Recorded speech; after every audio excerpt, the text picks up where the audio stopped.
Hello fellow crafters and welcome to maxdmcrafting. It's been a year now since I started the adventure in my new garage. It wasn't easy. The move and the preparation of the new crafting environment required a considerable expenditure of energy. The desire to start creating my fantasy world again was so strong that it got me through all of this, and I must say, this has been a truly prolific year. The main focus, aside from Swan Village, was on the dungeon crawler. Today I list my top 5 settings that have been used in real games this year. Let's get started. Number 1. The Dol Guldur's Ruins. This small scenario was used for a Lord of the Ring themed battle. It represented the real start of the channel after the pause of the move, and for this reason I had to face numerous initial difficulties: lack of materials, disorganization of the workspace. This project aims to give the ruins a great personality. They are developed in areas, each of which is characterized by a focal point that distinguishes its functionality. There is also great care in developing different levels. The entrance on the ground floor continues in a staircase inside the walls.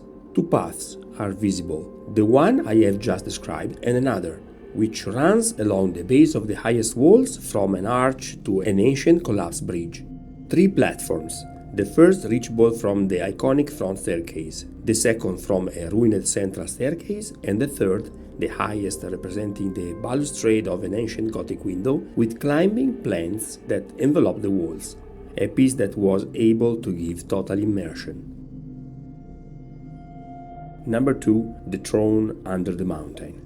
This dungeon room was used for a boss fight in one of my D&D campaigns. The floors was recovered from the Witch King's throne room, while the entire arsenal of my dwarven dungeon was used to give a depth beyond the room itself.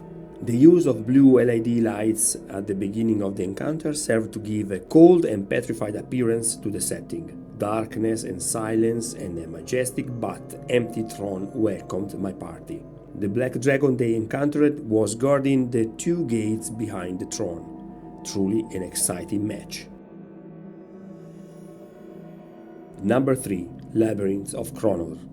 The Chrome Labyrinth was the biggest project I've worked on and one I'll continue next season. This mammoth dungeon is characterized by multi-level settings.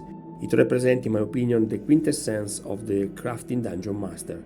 Describing such complicated settings in words or on paper is not only trying, but also takes away a lot of the magic from the immersion. This section propped into view for my players and simply ignite the action. To build the environment I use a combination of old and new elements. Remember that the construction of everything you see is present on this channel. Number 4. The Silent Tomb, the Hall of Souls.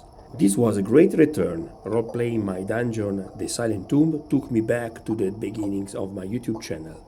This section is actually a long corridor which runs in front and behind the large obsidian portal. In front, the Hall of the Dead, mummies and statues guarding the sarcophagi, create a spooky and enveloping mix in which players find themselves searching for clues and treasures. Beyond the portal, a treacherous corridor, with blade traps activated by pressure on the floor. A treacherous passage indeed.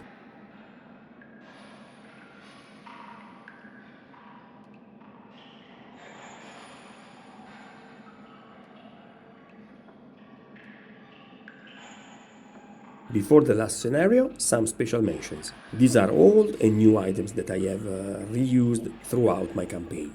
Each of them has a crafting video dedicated to it.